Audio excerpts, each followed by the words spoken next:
Imagine कि आप एक बहुत इंपॉर्टेंट प्रोजेक्ट पे अपनी टीम के साथ काम कर रहे हो। बहुत मेहनत करने के बाद आपने फाइनली जाके वो सारे कोड, सारे कमेंट, सारे रिव्यूज को सॉल्व करने के बाद एक फाइनल कोड बनाया जो आगे डिप्लॉय होने जाएगा। आपने उस कोड को सेफली सेव किया गिटलैब पे, a platform that is used and trusted by millions. But suddenly वो सारा गायब हो गया। In 2017, GitLab lost its 6 hours of production database forever. और ये कोई छोटा मोटा ग्लिच नहीं था, ये बहुत मिक्सचर्स थे, स्मॉल वीक बैकअप्स के, एक छोटी सी गलती के, वीक सेफ्टी नेट्स के, जो हम आगे देखेंगे। ये बहुत बड़ा टेक डिजास्टर था पूरे टेक वर्ल्ड में। एंड ये हुआ क्यों, किस तरीके से हुआ, एंड इसका जो रिकवरी प्रोसेस था वो कितना फैसिनेटिंग था, ये इस वीडियो के एंड तक आपको पता लग जाएगा। Without wasting any time, let's get started. GitLab का कोर था उसका डेटाबेस। डेटाबेस होता है एक तरीके की नोटबुक जहाँ पे सारी एंट्रीज लिखी जाती हैं, जहाँ पे सारे प्रोजेक्ट्स, सारे यूजर्स और सारे कमेंट्स लिखे जाते हैं। इस तरीके से समझ सकते हैं कि गिटलैब के पास दो नोटबुक्स थी ऐसी, एक प्राइमरी नोटबुक और एक सेकेंडरी नोटबुक। हर बड़ी ऑर्गेनाइजेशन में एक प्राइमरी डेटाबेस होता है और एक सेकेंडरी डेटाबेस होता है। इनफैक्ट और ज़्यादा कॉपीज होती हैं डेटाबेस की। अब प्राइमरी डेटाबेस वो हो गया जहाँ पे सारी मेन एंट्रीज लिखी जा रही हैं। Secondary database is just a photocopy of the primary database. अगर प्राइमरी डेटाबेस फेल होता है तो सेकेंडरी डेटाबेस का यूज आता है।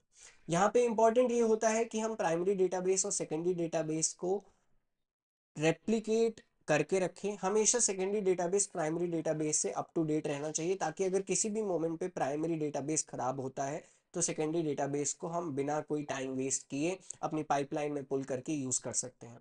बट यही गलती थी गिटलैब की, जो हम आगे देखेंगे। January 31st 2017 को गिटलैब के जो सर्वर्स थे वो ऑलरेडी बहुत ज़्यादा स्ट्रेस के अंदर थे। स्पैम बॉट्स अटैक्स हो रहे थे, फेक अकाउंट्स के स्पैम फेक अकाउंट्स के अटैक भी हो रहे थे, एंड कुछ एक्स्ट्रा स्क्रिप्ट्स थी जो उनके सिस्टम को ओवरलोड कर रही थी। अब यहाँ पे जो भी टीम ऑफ इंजीनियर्स थी, जो भी टेक लीड्स थे, जो भी टेक वाले बंदे थे, वो सारे इसको रिजॉल्व कर रहे थे। अब यहाँ पे आप ऐसा सिचुएशन समझो कि स्पैम बॉट अटैक्स हो रहे हैं काफ़ी बड़ी ऑर्गेनाइजेशन में, तो कितना ज़्यादा स्ट्रेस रहा होगा उन पर्टिकुलर टीम पे।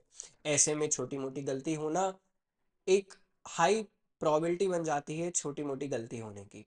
और वहीं हुआ गेट लैब पे भी। एक इंजीनियर ने नोटिस किया कि प्राइमरी और सेकेंडरी डेटाबेस के बीच रेप्लिकेशन फेल हो चुका है। यानी कि वो जो पूरी पाइपलाइन थी रेप्लिकेशन की कि secondary database up to date रहेगा प्राइमरी डेटाबेस से, वो ब्रेक हो चुका था। उस इंजीनियर ने डिसाइड किया कि इसको रीसिंक करते हैं, इसको वापस से सही करते हैं। और यहीं पे हुई सबसे बड़ी गलती। मान लेते हैं उस इंजीनियर ने मैसेज किया होगा अपनी ऑर्गेनाइजेशन में कि okay, I am going to delete run the delete commands on the secondary database. कुछ फाइल्स थी जो सेकेंडरी डेटाबेस से डिलीट करनी थी, बट अल्टीमेटली ये कमांड चल गया प्राइमरी डेटाबेस पे।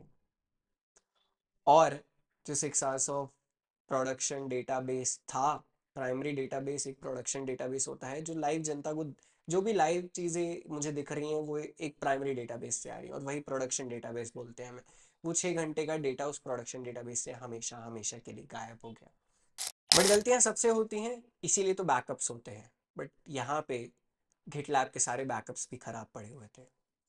उनके क्लाउड बैकअप्स Amazon S3 पे खाली थे, उनके डेटाबेस डम्प्स करप्टेड थे।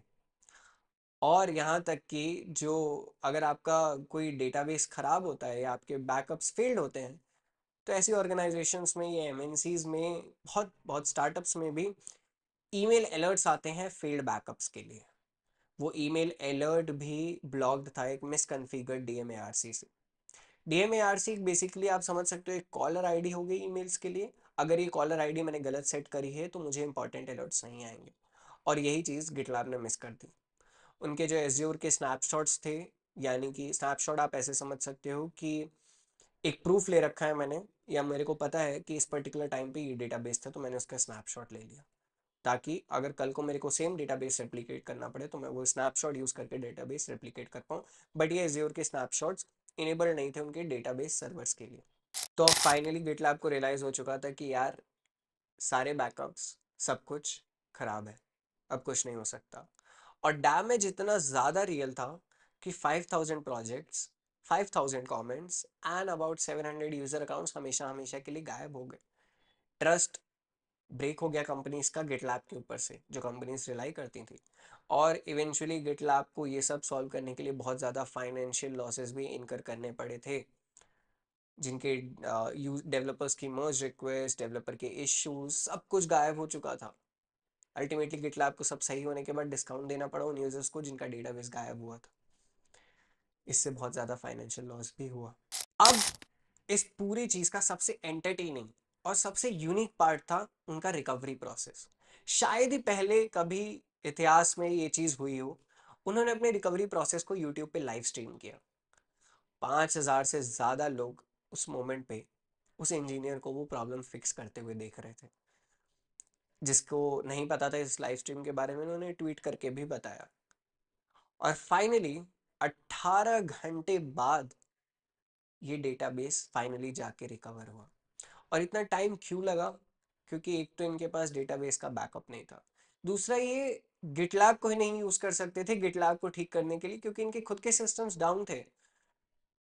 इसलिए जो इन्होंने 1720 यूटीसी पे स्नैपशॉट लिया था एज्योर का, उस स्टेजिंग इन्वायरमेंट का। स्टेजिंग इन्वायरमेंट ऐसा समझ सकते हो कि आपका कोई प्ले है, उससे पहले आपको ड्रेस रिहर्सल करना है और सब कुछ आपको रेडी टेस्ट करके देखना है कि okay everything is working fine और नॉट। तो उन्होंने उस इन्वायरमेंट से एक स्नैपशॉट ले रखा था और वो स्नैपशॉट यूज हुआ रिकवर करने के लिए। लेकिन जब वो कमांड चली थी तब टाइम हो रहा था 2320 यूटीसी। तो यानी कि 1720 यूटीसी से 2320 यूटीसी तक का जो डेटा था उसका कोई स्नैपशॉट नहीं था, उसका कोई बैकअप नहीं था। इसलिए वो डेटाबेस हमेशा हमेशा के लिए गायब हो गया।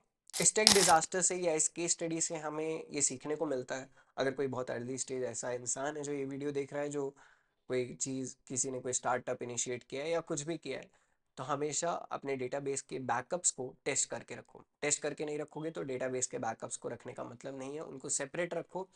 दूसरा, ये जो मैनुअली डिलीट कमांड्स चलाने हैं, उस इंसान ने मैनुअली चलाया था, इन प्रोसेसेस को ऑटोमेट करो, परमिशन मांगे तुमसे ये तुम्हारे डिलीट कमांड्स चलाने से पहले।